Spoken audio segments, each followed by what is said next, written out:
Zhiyun has recently released the new gimbal, the Smooth 5S, which is a follow-up to the rather popular Smooth 5. They look very similar, but they have slight differences. So the big question is it worth the upgrade? Let's find out.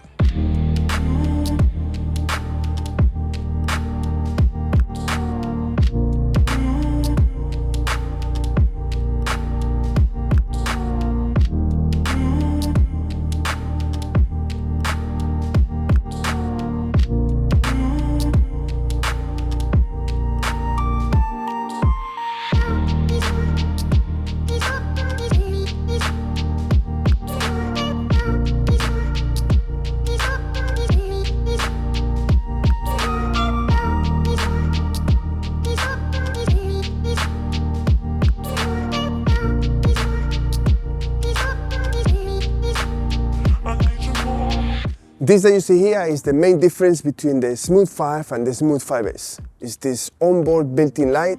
This is fantastic for anybody that is vlogging because it gives you that extra bit of light, especially in low light situations like this one. So this is the effect with the light off, and this is now the effect with the light on.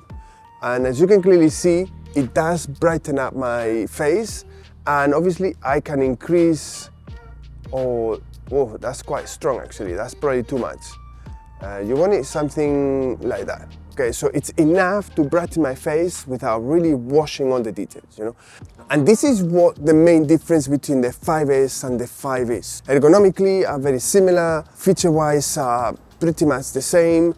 You just have this built-in light, okay? Now that gives you a lot of functionality because even though you can carry this little light that you can then, you know, stick to the gimbal, a lot of the times you won't carry it, you won't have it, you leave it behind, you forget it. So to have a built-in light, especially if you film in low light or nighttime situations, is really, really helpful. If you're a vlogger, someone that does a lot of vlogging with a smartphone, you can just triple tap and the whole gimbal spins around and you can then talk to the rear lens, which is infinitely better than the selfie lens. So this is the quality of the footage that you get using the front selfie lens, which in my opinion is nowhere near as good as the rear lens.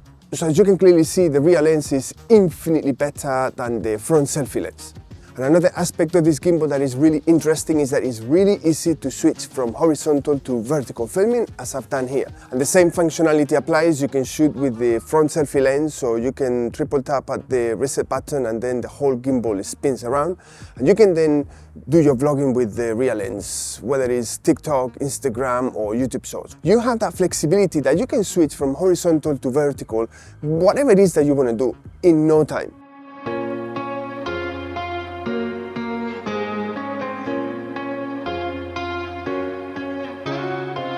Every single time I get a new gimbal, I do a very basic test. And it's nothing scientific, it's just to know whether there is any restrictions of movement when I do a simple up and down movement or down and up, okay? Now, a lot of gimbals give you restrictions that you need to move your arms in a certain way to achieve that. This gimbal behaves as a gimbal is supposed to behave, whether you are on horizontal or vertical configuration, which is really important because whether you are a TikToker or an Instagram stories person or someone that shoots in horizontal, you have no restrictions of movement whatsoever. Another thing that you can do with this gimbal that I think is really, really nice is that you can attach a monopod and do whatever crane shot that you want. And that's gonna give you a lot of production value, whether you film horizontal or vertical, which I think is what is so amazing about this gimbal.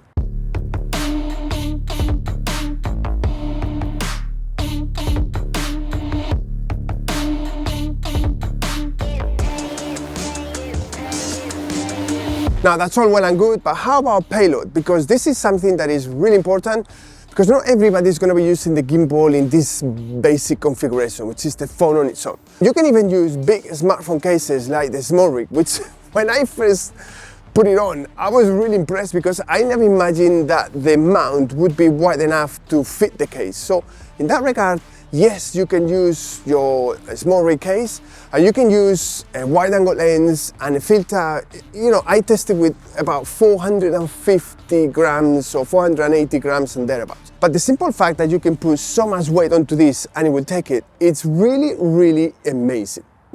Now, are there any issues with this gimbal? Because the perfect gimbal doesn't exist and this isn't that either. Okay, so two things that I have a bit of an issue with, okay? You get a little tiny, they couldn't make it any smaller really, LCD strip that tells you which mode you are filming on. And I personally struggle when it's a bright day outdoors to actually see which mode I'm in. So this is a bit of a bummer because I find myself having to block the sun to try and even get a glimpse of what it is that the LCD is saying. Is that a major problem? I don't think so, but it's a bit of a bummer. Another thing that I find a little bit annoying, okay, is, okay, so you have this jog wheel here. It's a trademark of Zhiyun gimbals, and a lot of the companies coming up with new gimbals are copying it, okay? So that is a nice feature that Zhiyun has had for many years. Now the problem is that even if you set the zoom in at the slowest, I have found, whether I use the CY Play app, the CY Cami or the Instacam app, that the zooming is too abrupt. It's not something that you can use halfway through a take, okay? So this jog wheel is purely for reframing. It's not something that you're gonna be able to use while you're filming. On the other hand, and to compensate for all of this, I have to say that the buttons layout is really nice, really straightforward. I mean, you really can't get it wrong. You can change the modes on the gimbal itself. You know, you can access the light on the gimbal itself. You can do all sorts of adjustments within the gimbal itself, so you don't have to go onto any app. So you can use any third-party app. And the jog wheel, even though I do have some issues with, I have to say that for reframing, it's really responsive. It works really, really well. So if you are someone that needs to zoom in halfway through a take, which I don't see why anybody would do that, this may be a problem. For most people, I really don't think this is ever gonna be a problem. And the little LCD strip, well, yes, it's a bummer, but you know, no gimbal is perfect. This gimbal had to have some issue. And if you're liking the video so far, hit the like button because it will help with the YouTube algorithm. And even better, subscribe to the channel. It's really nice to see the numbers going up so that we can keep on doing videos like this one.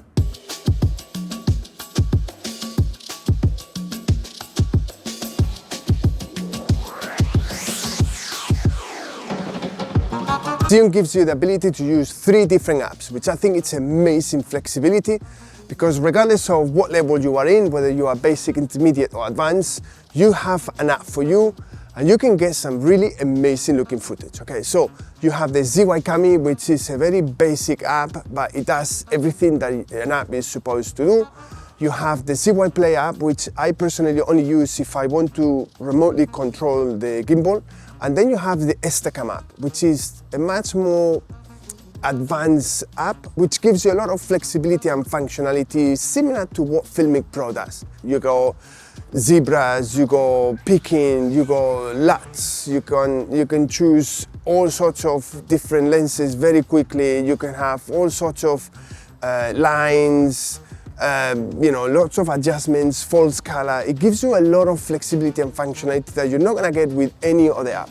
Now, obviously, Instacam app is a paid app, but in my opinion, it's really well worth it because you get amazing results. Now, the Instacam app is not perfect and you might have to dive between different apps. For instance, you cannot do motion time-lapse with the Instacam app, you need to do it with the CY Cami app. Now, the beauty of the time-lapse with this gimbal is that it's really easy to use. You get keyframeable points, you can adjust every parameter that you need to do time-lapses, and the results are really, really nice. It's really smooth. Now, one thing that you need to be mindful of is that this is lightweight equipment. So if you're gonna be doing a time-lapse in a very windy environment, you might get some rocking effect, okay? You might be able to stabilize it in post, or you might just have to wait for the day where there is no wind. Now, which app do I recommend? I don't know. I mean, it depends on you. You can probably do most of everything with the CY Cami app, but the Instacam app is really, really nice. I've been using it for a while and it's nice. Now, if you use the CY Cami app, you do get these AI templates that pretty much give you the editing for you. These are features that pretty much every other gimbal manufacturer offers, so it's good to know that you have them there. Now, for me, I don't really find them very useful, but you may be in a very different situation and you might find them really, really helpful. So it's always good to know that they're there. And the same applies for the dolly zoom and the inception mode, you know, which, to be honest with you, I don't see many people using, but it's the kind of feature that it's always best to have it than not having it.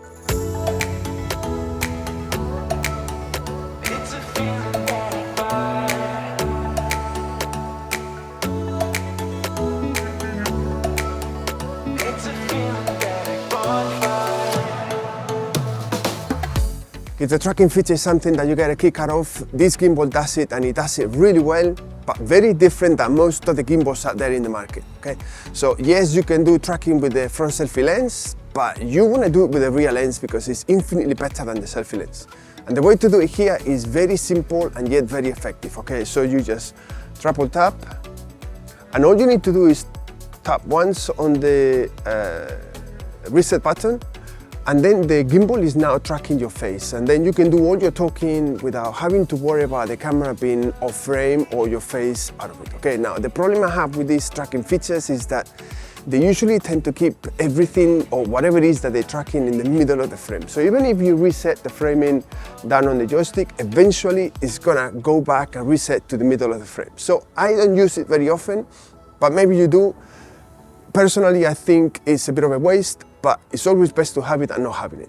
If you think that at some point, because of how you film and the time of the days that you film or what it is that you do, you may need or you may use this built-in light, then I think it's a really good investment, okay? It's well worth the upgrade. If you have recently spent money on a Smooth 5 and you're wondering whether you wasted your money, there is a slight improvements, but I mean, for instance, you get this little adjustment wheel or adjustment nut that it makes things neater and easier to adjust. But in general terms, there is really not that much of a difference. If a smartphone is the only thing that you use, I think this is an amazing gimbal, okay? It's gonna give you everything that you need and more. In general terms, as a smartphone gimbal goes, this is really nice. So who is this gimbal for then? Well, I've clearly shown you that the gimbal can take this massive payload, okay, which I'm pretty impressed because you never imagine that this gimbal would take a small rig case with an iPhone 13 Pro Max, a wide-angle lens and a filter. I mean, this is as heavy payload as you're ever gonna put on a smartphone using a gimbal,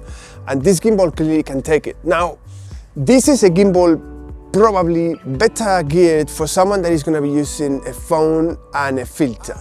But if you are the type of person that wants to go from a tripod to a gimbal and you don't want to be switching from a heavy case to a lighter case, this gimbal is absolutely amazing. It's really, really easy to use and I just can't fault it. And yes, in terms of size, it's not as compact as what other gimbals offer, but you trade in size for quality. And in my opinion, it's a no-brainer. But if after all of this, you're still undecided as to whether this is the right gimbal for you, I've got this video here in which I compare several smartphone and hybrid gimbals, and hopefully that will help you make a decision. And if you want to know what cool and creative shots you can do with a smartphone and a gimbal, I've got this video here, which I think you're gonna love. So click on any of them and I'll see you there.